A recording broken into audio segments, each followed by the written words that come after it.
A stunning rebuke tonight from the Department of Justice toward the Special School District of St. Louis County. Federal investigators say the district systematically violated the rights of its most vulnerable students by overusing isolation and physical restraint. Brent Solomon is here with reaction from parents and lawmakers. A whole lot of them speaking out tonight. After a 2-year probe, the DOJ is demanding immediate changes to how the district treats students with disabilities.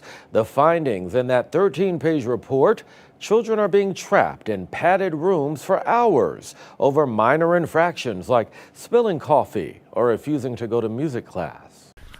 Over the last 2 school years, the DOJ says SSD secluded more than 300 students nearly 4,000 times. At Litzinger School, which enrolls fewer than 100 students, the DOJ says every single child was subjected to seclusion or restraint at least once. I'm crying because I'm thinking of all those kids that are literally put in boxes. You don't just lock them in a room or in these boxes for hours, which is what's been happening. According to the report, one child spent 101 hours in seclusion in a single year, the equivalent of 17 school days.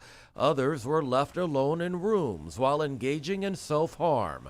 One 5th grader tied shoelaces around her neck until staff had to cut them off. These kids are yanked by the arm, sometimes picked up on one end by one adult and one end by the other, and literally tossed in this padded room. It is it's inhumane. And I've seen it happen myself. I've witnessed it at SSD. The Justice Department now demanding an end to the dangerous practice of students being held face up on the ground as a form of restraint. You have a plan, a behavior intervention plan that you follow that's developed with the parents. You teach them how to advocate for themselves, to get their needs met. You also know what their triggers are, and if they're having a moment and they need to be safe and quiet, you have a way to work with them on that. SSD Superintendent Michael Macklin says the district is committed to student safety and is working with the legal counsel and the DOJ to ensure practices support student dignity.